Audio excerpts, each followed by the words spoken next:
Welcome into the show, everyone. It is the best time of the year. It is Masters Week, everybody. Oh, I Dave, thought you were how just we going to say doing? because it's just us. It is just us. So we shipped off, I will say, we shipped off Steve, and he is actually at Augusta reporting live for us in no official capacity today. Steve, I have Steve and Steve. the Steves. We sent the Steves to Augusta. So cheers to them, and I hope they are enjoying all of Augusta. I think Athens, Georgia is where they are tonight. Is where they're staying. Oh, yeah. Obviously, I got my crow's nest ready. Gotta have it all. It is this. I broke out the fine china Mhm. for this show. Yeah. I wish I had one of these with an Augusta logo on it. I haven't seen a good one when I'm at Augusta. I've liked the rocks Mhm. glass. I know Steve has that, and he'll flex that every time he can. But I like the cups that they have. Doesn't The use it merchandise tent, appropriately. I mean, is a tradition unlike any other there. Steve said today that the merchandise uh, pavilion, I guess we'll call it, was more crowded than it was when we were there in 2023. So And they said, I think that just depends on the day you're there and what's going on. oh, Because 100%. we were there on a par 3 day. And I just think with how the grounds are going and everything else, so And it depends on like the weather and where people are, because when it rains, you can't go in there. So a lot of people are starting to understand more like go to the merchandise first, get that because they'll store it for you. It's an experience unlike any other. Steve today, I had to break the news to him after the fact. He was looking for some par three stuff, and the par three is obviously tomorrow.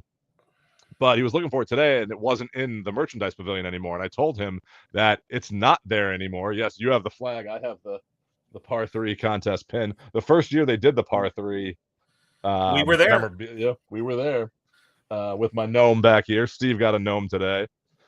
I think that's The why the line was so long. This is the last year for the gnome. the gnome was sold out by 8 o'clock. Yeah. The big main gnome was sold out by 8 o'clock. The mini gnomes were still there later in the day.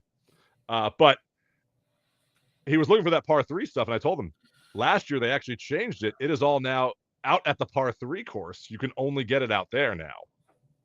So they changed where you can get all of the par three merchandise because they built a new pavilion out there. Yeah. And it was changed from when we went there. I only went 2 years later, and now this is 3 years later from when we went. And they always keep updating that place, and it's just amazing. So, yeah. All right, let's get right into it. This is a historic week every year. Every golfer looks forward to this week. This really, I think, kicks off the season. It's you play up into this in the first major. This really is the heart of the season started because you have the start of the season, but this is where it really gets going. So it's like spring is around the corner when Augusta gets here. It's true. This is when summer's coming. You feel like you're in that golf mood because it's 50 degrees where I am today. Let me ask you this question because Whit mentioned this the other day. She's like, does it feel weird to be Easter and the Masters not finishing on Easter Sunday? No, because it switches every year. So there's usually 3 or 4 tournaments that have an Easter Sunday finish. And it's usually the Masters, the Heritage, the Valero, and one other that it can rotate in between. But I just think the last couple of years, when my wife points something out with golf, I feel it's a good point. But I agree. I think that I like when Easter is right around the Heritage and the Masters. I like when that's the time of year it is, whether it's the Masters finishes and Easter's the following Sunday or Easter is Masters Sunday. That's when I really like that time of year.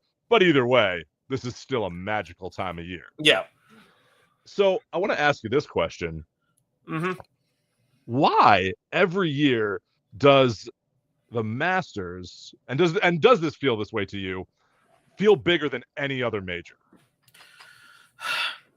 Just because I think there's a sense of tradition and exclusivity with the Masters. Okay. When you talk about whether it's the US Open or the Open, you and I and Steve Steve has actually tried to qualify for it. You could play into those. Yes. You know, in theory, John Everyman could go and play in the U.S. Open if he just has a couple rounds of his life. The PGA Championship, you get those teaching pros, you know, that can qualify and do that. Whereas the Masters, it's exclusivity and history as well too. You win that green jacket, and you can walk and you can tee it off for as long as you can walk the course. And I just think that is one of the most special privileges, you know, in golf. And, you know, on a shameless plug, I think they're wine cellar as well too. But we'll get into that in a second. But I think with what comes with winning the Masters, the champions locker room, and I think, you know, the exclusivity that is the Augusta National Golf Club, with what they provide and what they do. And it's not like, you know, Pebble Beach. You can go play Pebble Beach pretty much 12 months out of the year, every day of the week. Pebble Beach is accessible. The Masters Augusta is only open maybe 4 or 5 months out of the year to go and play that course. So and also, you have to be one of like only 300 members to be able to play that course. But we all get a week where if you win a lottery or have tickets another way, you can be lucky enough to go there. Oh, I was going to show the obvious. Oh yeah, the envelope that we got. Yes. So Dave, let me ask you this question, because you led into this. Is the Masters, is the mystique of, I'm talking about not Augusta National itself, I'm talking about the Masters week itself and the tournament. Is it more about the history, or is it more about Augusta Nationals, like their control and how they control, like you can't say fans, or you have to say patrons, you can't say bunkers, you have to say sand traps. It's not the rough, it's the first cut. Is it more about the way they control the atmosphere that makes it special, or is it the mystique and history that makes this week so special?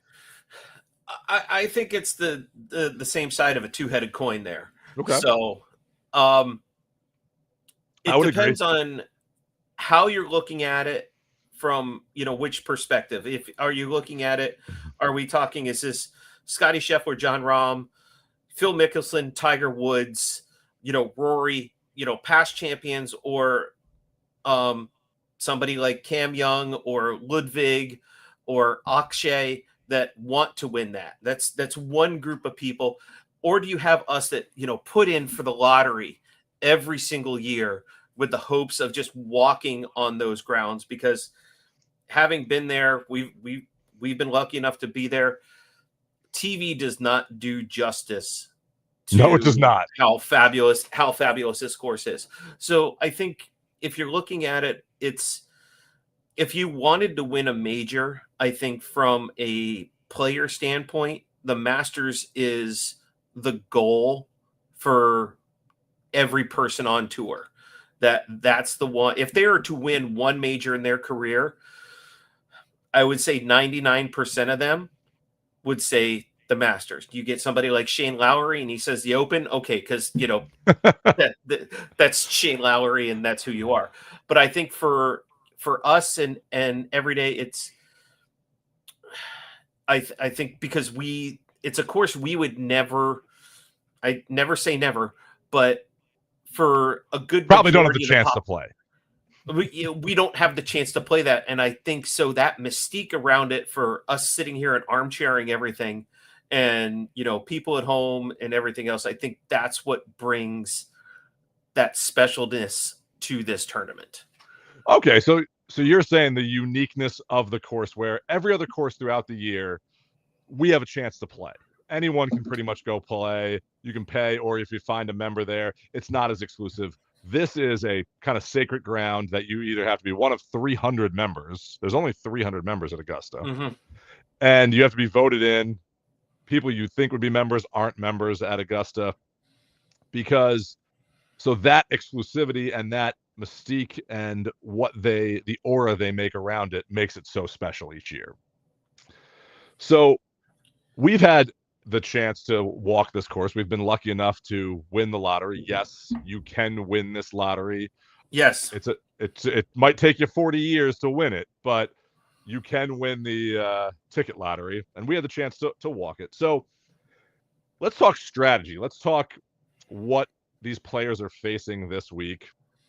And since you know the layout, if you were a tour pro and think like a tour pro, don't think like Dave the golfer, because we know what everyone's going to say in the comments there. Dave's bad at golf.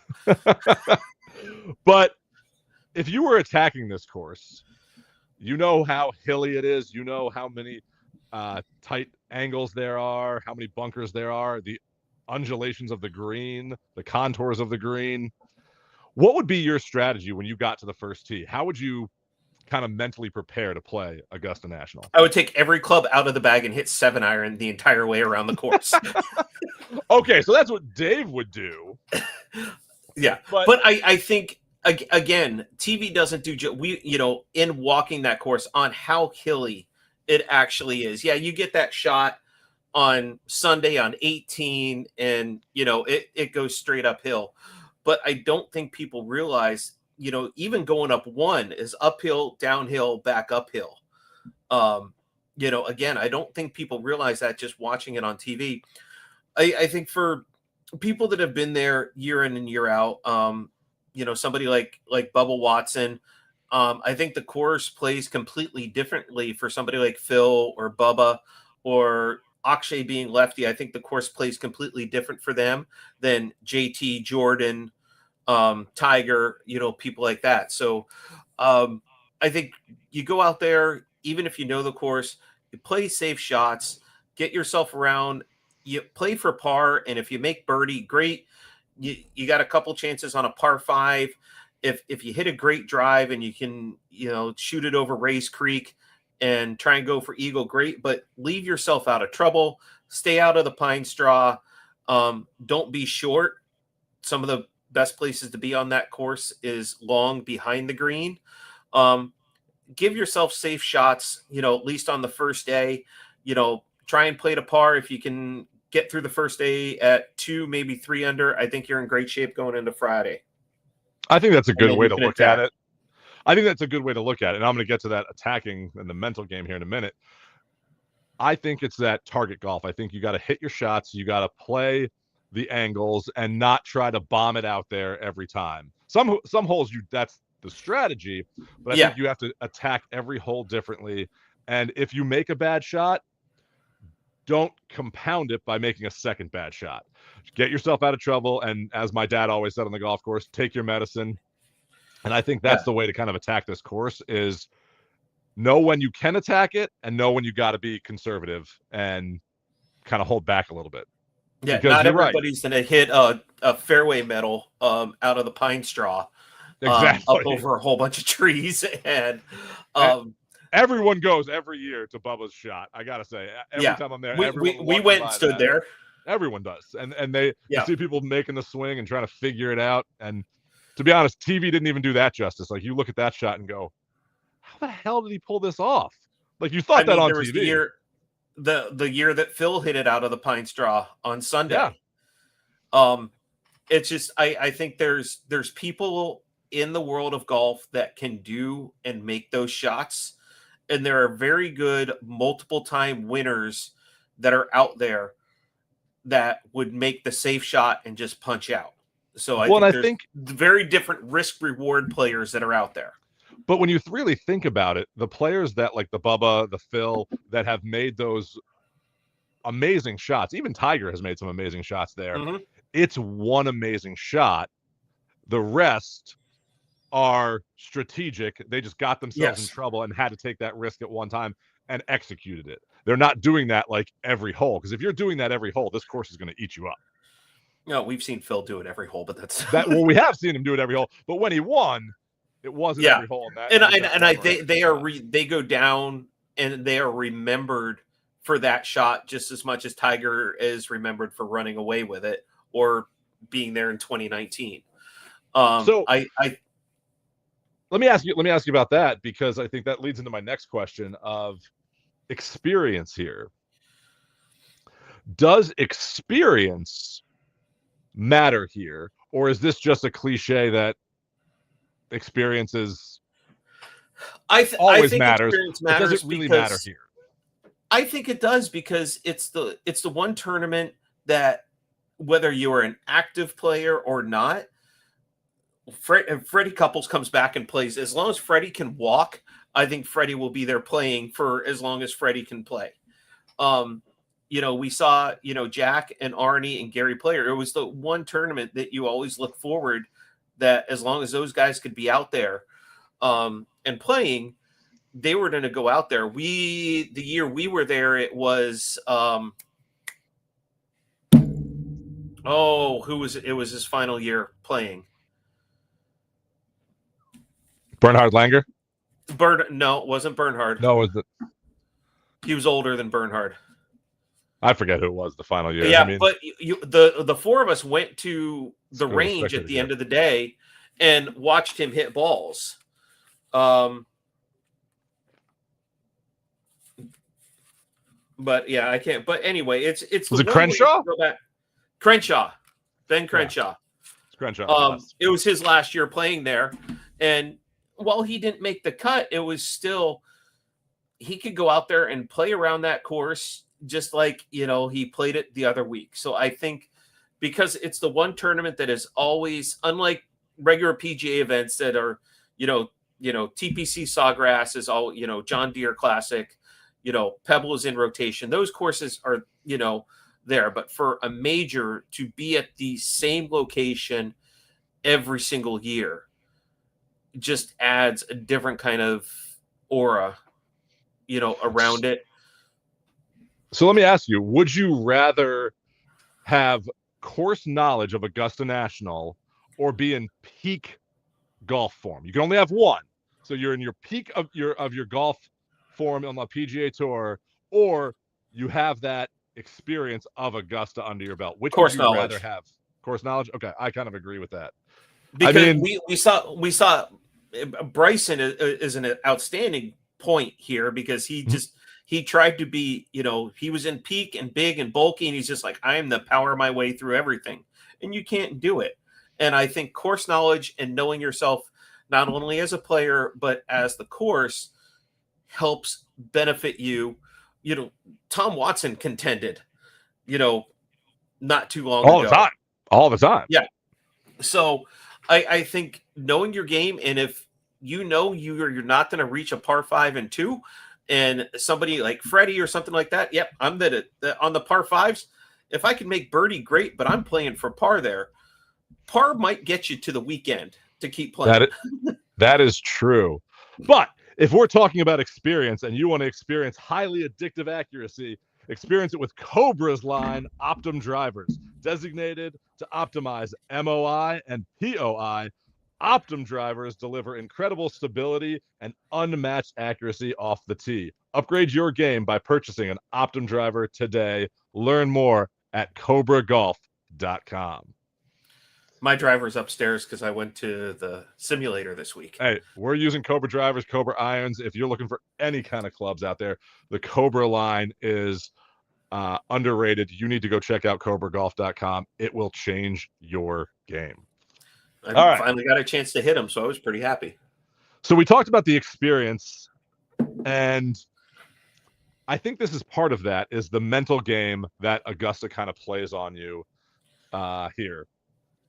And which holes do you think put the most doubt in a player's mind, or are the toughest to mentally kind of prepare for out there at Augusta, where that experience will help you? Here's the thing. I think because Augusta, because it's different, you don't do a 1 in 10 start at Augusta. Everybody starts on 1. Yep. And I think if you screw up 1, your day can go downhill pretty quickly because you're not in the right mindset. That is true. Well, I think that the turning points here, I think the turn is a big thing at Augusta. I think once you finish the front 9, that's a lot. The front 9, you walk that course, you're walking straight uphill, then you're walking downhill, then you're walking back uphill again, and you have to make a lot of shots. So you're making the turn, and you might be over par at that point, and then you get to 11, and I think 11 is such a demanding hole. And when you get to Amen Corner there, 11, 12, and 13, that's Yeah. right after you make the turn there. And because 11 can be tricky coming down, which is why I think somebody like Bubba and Phil being left-handed, it gives them a lot better angle yeah, going into that green. We've seen, I know I've missed, in our personal pool here, I've taken, JT on more than one occasion, and he's ended up down there in that bottom left-hand corner of the fairway, and it brings the water into play there. that water sucks golf balls into it. Yeah. And so I think you need to almost be, especially on 11, up near the gallery there that is there around the green and the 12 tee box. You almost need to be up there near the gallery going into that green there. Yeah, that's 12 is just it's iconic. I think everybody if you've been there, you have a picture of 12 on your phone somewhere, or you've seen the print of it, but you go through there. 12's like any coming up to was it 16 where they skip out all the balls yeah, across the 16's water? the part. Yep, that's 16. Yeah, and so I think that one, that is a make or break, because we've seen a number of aces there on 16 through the years that you can get it funneled through there. The water's not necessarily in play, but you could leave that ball, and if you miss the ridge there on 16, especially on Sunday, you're, rather than putting for par, you may be putting for bogey there on 16 if you leave the ball on the wrong side of the ridge. Well, that's what I was going to ask. Besides like Amen Corner, because like we talked about, 11, 12, and 13 are daunting holes, but you get through them. Yeah. I think. Yeah. And it's more of a mental game there. I really think that 15 and 16, so 15 the par 5, and then you have to carry the water, that a lot of people, if you don't hit the right tee shot, you're not going for it in 2. Because that water comes into play right in front of the green. And then you got to go to 16, which is that par 3, which has maybe the most famous shot in recent history of Tiger chipping in for birdie. Yeah. But you don't realize how close those holes are to each other until you're there. Because TV doesn't. The way they cover the course, you don't really see a lot of this, and you don't realize how close these holes are, and it's amazing. But would you say, because I kind of think this, that getting through Amen Corner is one thing, but then I think 15 and 16 is something else, even harder. I think if you can make it through those 3 at 2 or 3 under par, you're contending and you're playing great golf. We've seen, especially 12, how many people over the years on Sunday chunk it, leave it short, roll back and into the water, and next thing you know, they're taking a 7 because they chip like Dave over the water. And are trying. It was a few years ago that I swear there were like 3 groups that went through. They were all in contention, and half of them hit it in the water or hit terrible. Was it? It was Jordan or JT again. It was Jordan. There was Finau one year, and there was a bunch of them that went through there. And you think this par 3 is just an average par 3, but what you don't realize till you're there is the creek goes at an angle. The green is very long. It's not like a circular or oval. No, it's long, and then it slopes back to the creek. Well, and there's nothing, you can't go long because then you're in the azaleas or the magnolias back there, and you're hitting out of that is impossible. But even if you are hitting out of that, even if there was nothing there, like you said, your slope's back to the creek. So if you overcook it, it's going to roll down into that creek. So it's actually a very tough hole. You hope for birdie there, but you want to just make par. I really think from a mental standpoint there, you just want to hit the green. Like that's the first thing to do. Just it doesn't matter where it is on the green. Just hit the green. Whereas I think 16, I think that ace is in the back of players' minds depending on the pin placement. Oh, And 100%. we've seen it. We've seen it where you can run that ridge on 16 and you can get it close. I think 12 you play for par. 16 sometimes it's just like, well, I can get this close. Well, I think that's the strategy there. Is I think Yeah, you go into 12 thinking I have to make it through 12. You go into 16 and think I either have to try to make it through or I can actually attack 16, 15, and 16. And that's where I think the mentality that you get through Amen Corner really makes 15 and 16 that much tougher, because if you yeah. struggled through Amen Corner, you have to attack 15 and 16. And here's the thing: if you're up 1 or 2 going to 18, the engraver's working on your name on the trophy. That is true. Ush, we really care where Steve is? Because you already missed. We told you where he is, and it's what we're talking about. So Well, thanks for I think watching. I think 18. Even uphill, you play 18, you leave it out there. Even if you get towards the bunkers on the left, which I don't think if you're leading on Sunday, that is in anybody's imagination trying to go, at those.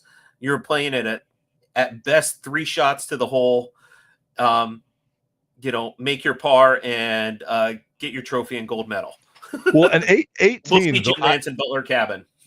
I love the tee shot at 18. I would hate to play it from where they play it because, first of all, you're going down a narrow chute, and when you stand back there, you are hitting over a road, which most people don't realize. There's a road that goes right through there that you can't see on TV, and then that bunker is just sitting up there, and that sand trap is sitting up there, and just right where you want to hit to, and then it's all uphill from there. Yeah, it's right about there. It's an amazing finishing hole, probably one of the best finishing holes, and it just goes to the ambiance and aura and allure that is Augusta National. Now So let me ask you this: having us been there, we talk about certain holes here and certain holes there that everybody kind of knows. From 1 and 18, Amen Corner, 15 and 16. From a TV coverage perspective, and CBS and ESPN and Amazon, and the app and all the different views that you get, is there one hole out there that you feel doesn't get its just desserts in being covered the way that some of these other ones are? not really. I actually think the TV coverage does a great job of showing those spectacular holes that are out there, and I think they do a great job of, like we said before, you don't realize how close a lot of these holes are to each other. Yeah, because I didn't realize 15 to 16 how close that really was until we got there. Like 15 and 16 are like side to side of each other, and I'm trying to look on here. What's the 15, 16? Well, you come off number 6. Number 6 is right behind 16. 16. Like, you don't realize that. Like, if you're standing on the tee box at 6, you are literally on a hill overlooking 15 and 16 to your right. Yeah, if you hook your tee shot to the right on 6, you would end up on 16 green. Exactly. Like, it's such an amazing way that they cover the course, and this is to Augusta National for that. But I will say, if you are trying to look at that course and make sure you have the right optics, make sure you're checking out Nikon Golf and the Cool Shots Pro 3 stabilized for that OLED optic technology and stabilization. Check out Nikon rangefinders, the official rangefinder of the LPGA Tour and the Golfing Dads. But I will say that every hole they make you feel special on and make that hole feel its own. You don't, like, 11 and 12 are right next to each other. Like, when you're sitting on, you're basically looking at the green of 11 when you're behind the tee box on 12. Yep. But they only do a few angles where you can see both of those at times, and that's really one of the only places they really cover that. But because it's such an amazing it's feeling. just because of the walk from the green of 11 to the tee box, Exactly.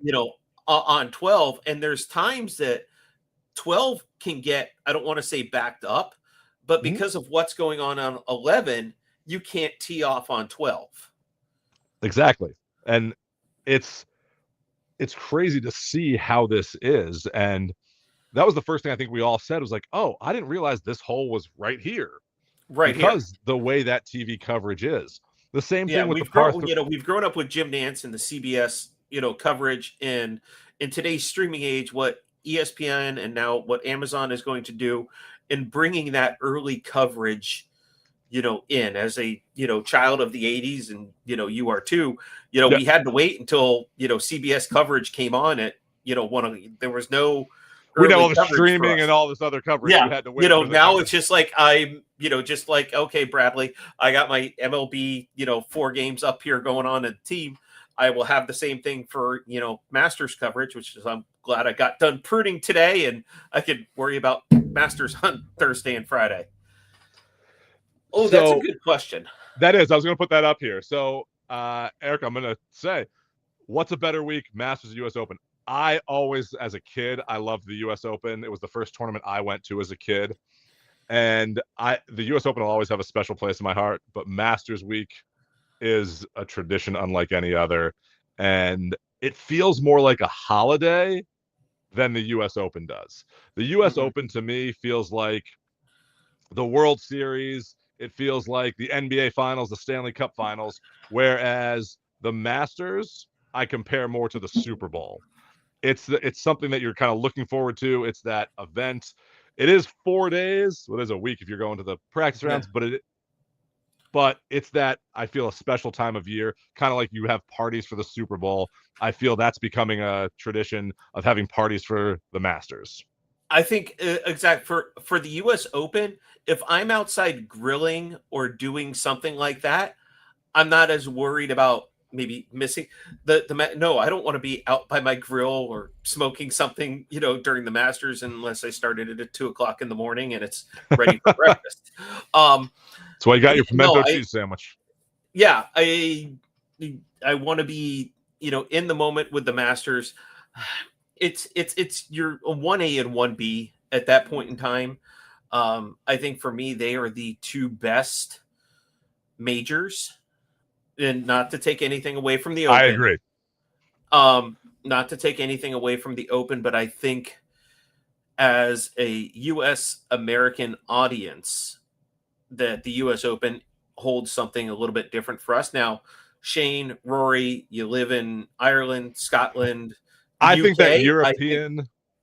I think Yeah. you're right. That European, that the Open is their number 2, but most people will say Masters number 1, and then the Open or U.S. Open. They're Open.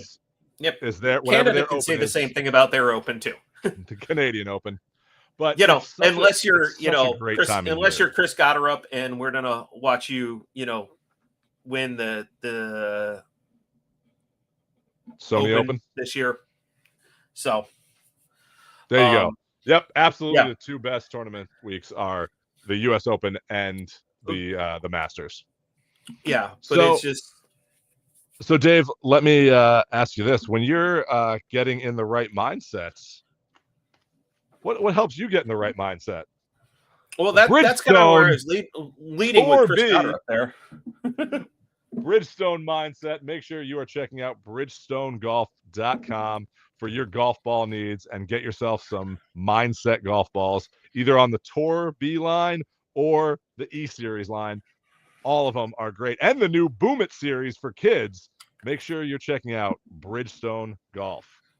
Hey, Greg, do you have an ace with your Bridgestone mindset golf ball? We lost Dave, folks. It's a tragedy, but we lost Dave. Happens. No, I do not. I do not. You do, and we have video evidence of it. Yes. Even though you did stand in front of the camera during your ace. I know. I didn't realize it, but it's all good. I'll blame the cameraman for that. I know. But That's no, we can blame me. It's easy. Okay, we've talked the course, we've talked getting around it.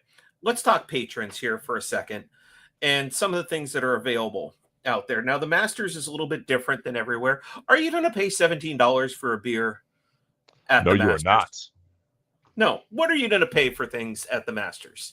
I think you pay $7 for a beer at the Masters. I think it was $5.50, $7. I think it's $7 now. Now, yeah, $7 now. You're to pay $1.50 or so for a pimento cheese sandwich. Does that add to we talked about the mystique and everything, or does that add to the mystique of the Masters? It does. I think it really does, because the way that they do everything that they do there is very strategic and set up, and it makes that whole experience. We are in the customer service industry our entire lives, and we kind of look at this stuff. And when I go there, they are very strategic in the way that they think of where their layout is, where they have food, the price that they have food set at. It's part of that experience, and it's what we all talk about. When you go to a sporting event and you pay $14 for a beer and $12 for a hot dog, and your bill is just racking up and you're just getting one thing, that's an experience, and you pay for that because you're having fun there, and places charge that. That's not a bad thing to do. But Augusta said, hey, we're going to do things a little bit differently. And when you think about it, the pimento cheese sandwich is white bread and a cheese spread. That's all it is. Yep. But it's wonderful. But it's wrapped in this paper. It's made, and everyone looks forward to it every year. And the beers are in these great little plastic cups that you collect, and it's your fine china that you break out during the best time of the year. So that adds to the allure of this, and that pricing makes it even better and makes it special, because they know, like, hey, you're going to pay a lot for merchandise. Like, their merchandise is the complete opposite. And I always tell people, I think the merchandise for them is fairly MSRP. You're 100%. Whether it's they're not hugely marked up for what they are now. Tickets, I think, even for they were about $150 for when I won the lottery a piece, right around there. They were, hold on, I have the ticket right here. Do you have it? $100. It was $100. $100. It's $150 this year. It went up. Yeah.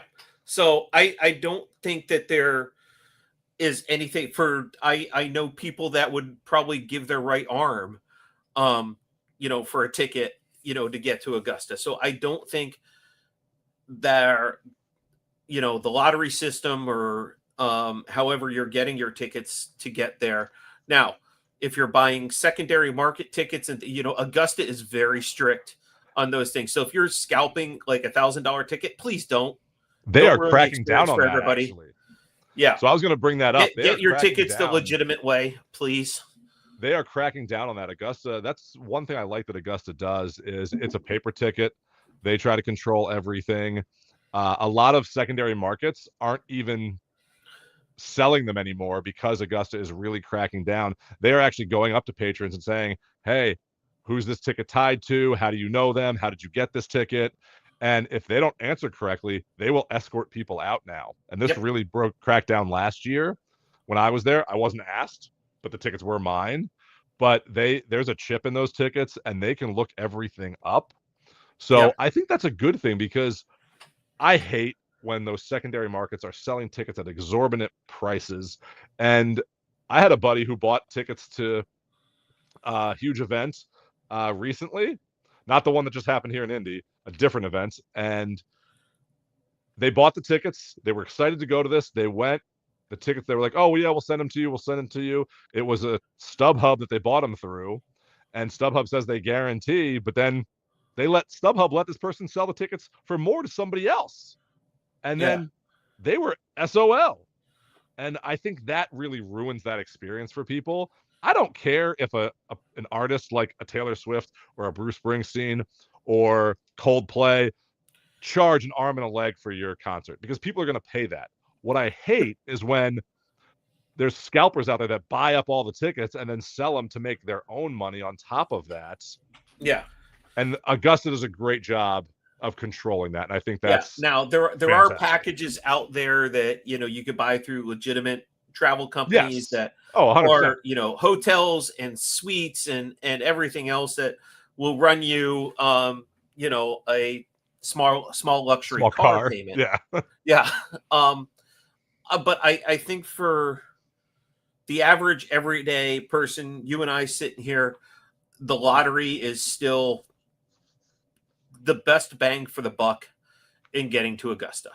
Oh, 100%. I think the lottery, it's fun. I got to say, this lottery, as much as you don't win it every year, it is so much fun to sign up and wait to get that rejection email, to be Rejection honest with you. letter. But when you Unless you do get, accidentally delete the email that you got it. but I Oops. got to say, when you got it the first time, I was like, oh my God, these really exist. Dave, I think, just unplugged his computer. I don't know what happened there. Hopefully, he'll be back with us.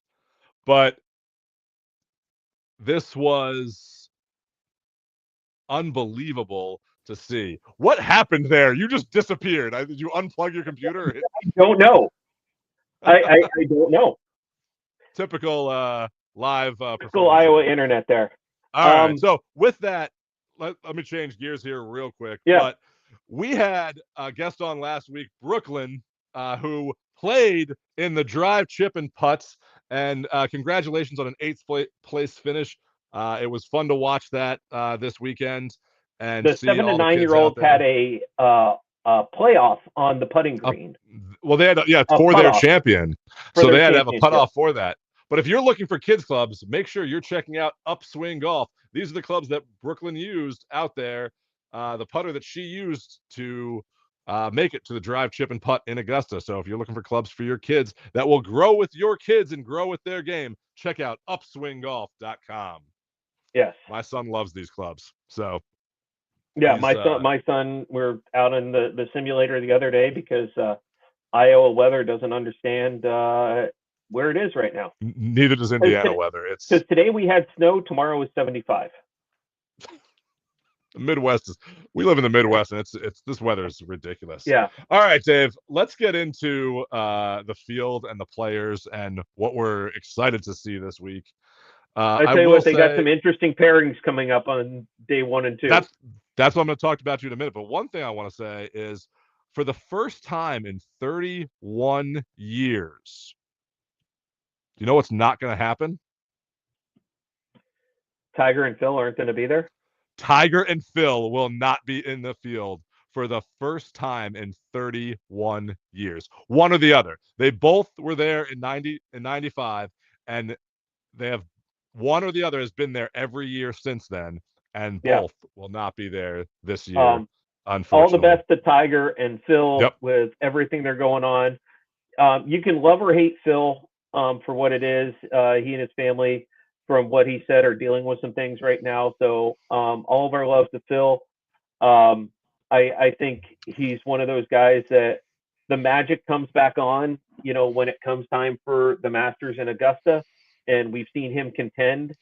But all the best to those guys, and get well soon. And we hope to see you back out there when you're ready.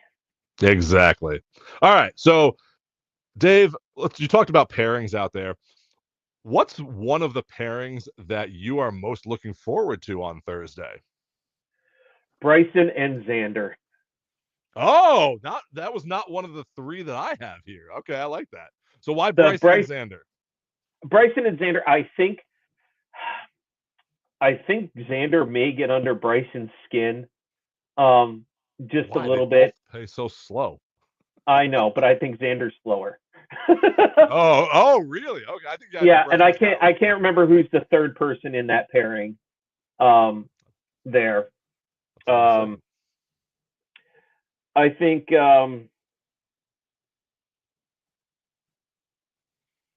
Matthew Fitzpatrick. Oh, that's gonna be that'll be an interesting. That's gonna be a good one. It's Ludwig, Goddard, and Scotty. No, Rahm. That's what I have here. It's Rahm, Goddard, and Oberg, and I think that is an unbelievable pairing. Yeah, and I think a champion could come out of that 3. I think a champion could come out of that group as well too. I don't like Rory's tee time. I don't like his tee time, but I do like the pairing that is I there. like the pairing. I like I Rory think with as Young the I and think as champion. I think as the defending champion, you should be able to dictate your tee time. Well, he might have. He might have. That may be what he wants. But and you flip flop for the days on your tee off times. No, I think I'm looking forward to the Bryson Xander pairing with Fitzpatrick and the John Rahm and Ludwig grouping going out, because those are the Bryson is the 10 o'clock. I think Rory comes up a little bit after that. So Bryson's 10:07 and in group 13, and Rory is 10:31 at group 15. Yeah, so you're coming right into that magic hour with everybody. Okay, we've got our morning work done. I could now kind of have a spreadsheet here, and the Masters here with everything else. So I'll say one of the other ones. What other groups you got? So that's the other group that I have. I had Rory, Young, and Howell. I had Rahm, Goddard, and Oberg. But another one that I really actually like, and I'm really looking forward to this one. Yes, Scotty McIntyre and Gary Woodland. I think that is going to be an unbelievable pairing, because Woodland is he said he's in a great mindset for this. He's working through what he's working through. If he doesn't get a standing ovation on the first tee, I'm more excited to see the interactions between Scotty and him walking around, because I think that the two of them will be a good pair together and help each other around that golf course. I think McIntyre and I think with Scotty just taking some time off, and congratulations, Scotty, baby number 2, Remy, golfing dad, 9 days old and already walking in place and being in places that most of us can only dream of. That is true. So what storylines are you looking forward to this week? We kind of talked about some of them there. What are you looking forward to seeing this week, or what kind of storyline are you anticipating this week? Because I got a few here. I think the LIV and PGA narrative, I think we're done with that. I think for the Masters, I'm not even going to go into that. I don't think anybody will. We already know. Oh, I'm going to. Okay. Oh, well, there's I would love to see Rory put the jacket on John Rahm or Bryson, but that's just we know the Masters have come out and said that Jim Nantz, CBS, they're not going to talk Tiger. We discussed this ad nauseum the other week, that Tiger needs to do Tiger, and we're going to leave it at that. I really think some of the I think Gary Woodland is going to be a big talking point, especially if he's playing well into the weekend. If he's fallen 100%. Off the wayside, it kind of just gets you'll get a shot of him on 18, and I think that would be about it. I think if Freddie Couples is playing well, you'll see some talk about Freddie. Past champions playing well. I like that. Past champions. I think they'll mention. They'll mention Tiger and Phil not being there. Oh, 100%. They will talk about the Masters dinner, and how that went. The weather's not going to play a factor this year. I think the 4 days, the forecast right now for the 4 days actually looks pretty good. But I really think if you're looking down the list, Jason Day is going to be a topic of everything, depending on what bird outfit he wears. I want to see the fishing vest he had, like that they had him in today. Yeah. What? I like the birdie. I like the birdie hunting thing that they're doing with that. Yeah. And that Bridgestone is doing. I think that's really cool. I think he goes a little over the top with some stuff, but yeah, you do you. I think the amateurs will always get their time in the spotlight there. So that's okay. It's kind of just this is what you see every year at the Masters, and this is what you're going to get. Well, That's kind of what I look for too. I look for those storylines of what's going on in the golf world currently. But one thing I always look for every year, and I compare this to I always want to witness a no-hitter in person at a baseball game, not on TV. I want to be there when a no-hitter happens. That's one of my Yeah, goals in life. I mean, it's just luck of the draw. But along right. those lines, I want to see a par three winner win the tournament the same year. Ooh, That's what I because want to see every year. the superstition of you can't win both. I want someone to attack the par three and then attack Augusta National and win both. I want that to happen one year and break that curse because two things I think will happen there. I think people would get more competitive in the par three and it would be more fun. I don't want it to take away from the family aspect of the par three because I Right. absolutely love this par three contest. And I think that brings to the mystique that is the Masters. And it's that family affair. And we were out there for the par three. I've been out there We're for it out twice, there. luckily. We've It's had a fun guest to of this show watch. that has had his product on many Yeah. people out there. Oh yeah, we have had a lot of that out there, and it's great to see that with the caddy bib. So if you're looking for a caddy uniform, check them out. But I think that's another thing that just the mass, because where else do you see a broadcast done of an event before the event? The par three, contest is its own mystique and stigma that is What? around it, because it's either you go out and you're trying to win it, or you're going out there and you're going to let your 4-year-old kid make a Oh, putt on number 9. and everyone's gonna go nuts. Like it's so much Yes. fun to watch, and you're cheering those kids Or on you're going to out watch your there. grandson, aka Jack Jr., that is Hit an carrying a ace. bag, get an ace.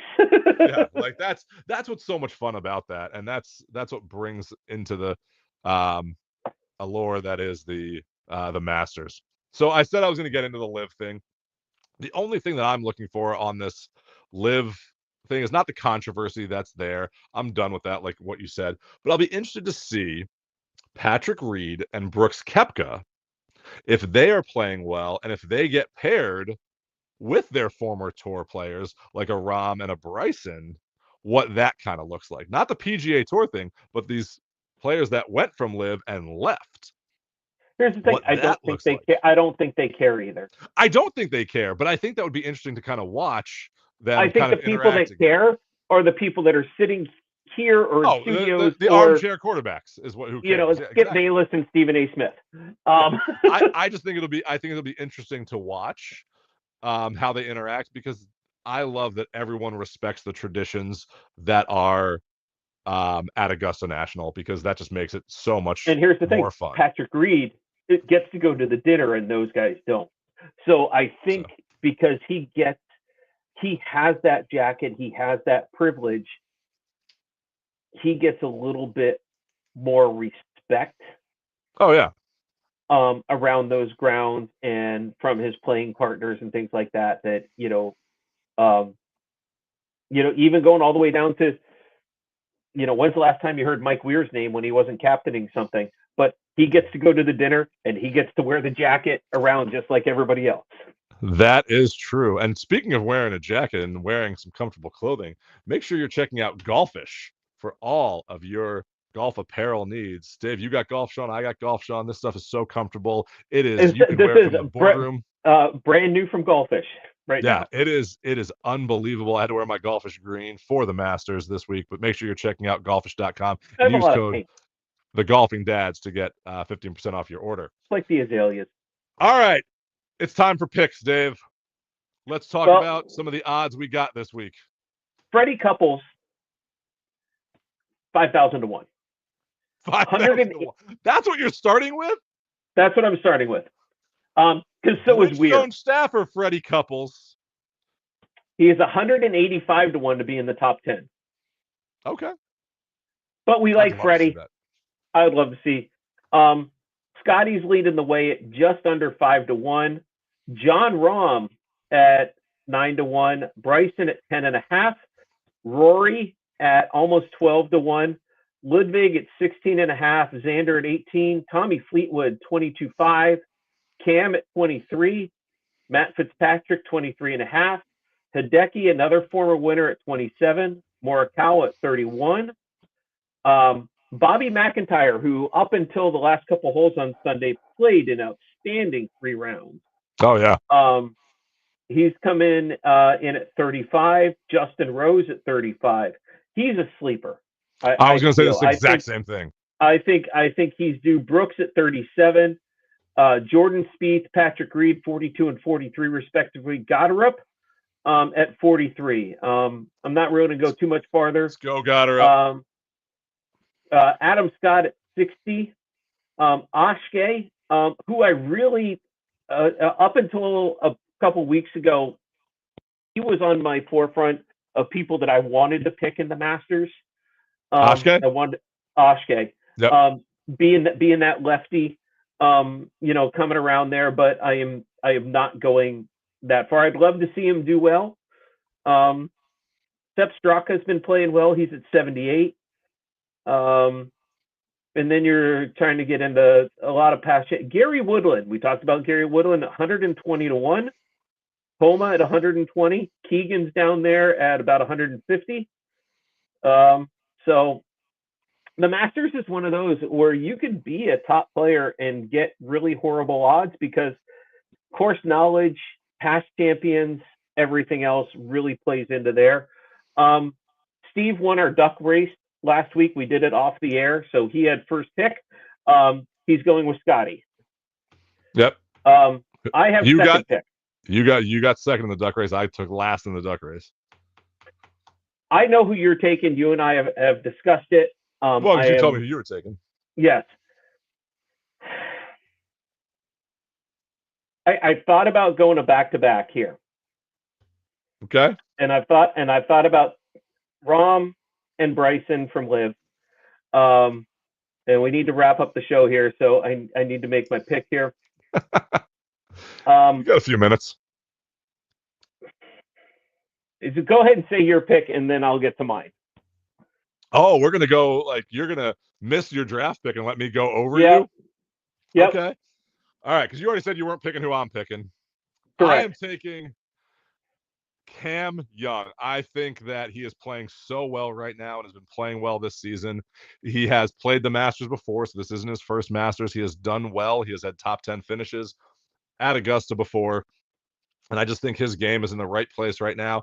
And if he uses his experience of that course, I think Cam Young could be taking home the green jacket this year. So great lead in there with experience on the course. I am taking former winner, Jon Rahm. Okay. So I thought you might go with Bryson in the sense of I think that his experience over the past few years and the way he is playing, I think could have a good impact this year. I like your pick with Rahm. Tell us what you think. Tell us what you look forward to the most at the Masters. Leave your comments. We'll talk about next week when we recap the Masters. Oh, really quick. On the Masters app, if you're looking for something to do, join our group, the Golfing Dads. On the Masters app, put your picks in there. We'll get some links up on our Instagram and everything else for you to get your pick your golfers, and maybe whoever wins, if it's not one of the three of us, because NCAA champion right here, maybe we'll send you something fun from the Golfing Dad or a bottle of wine. Hey, that's still fun. All right. Happy Masters Week, everybody. Cheers, y'all.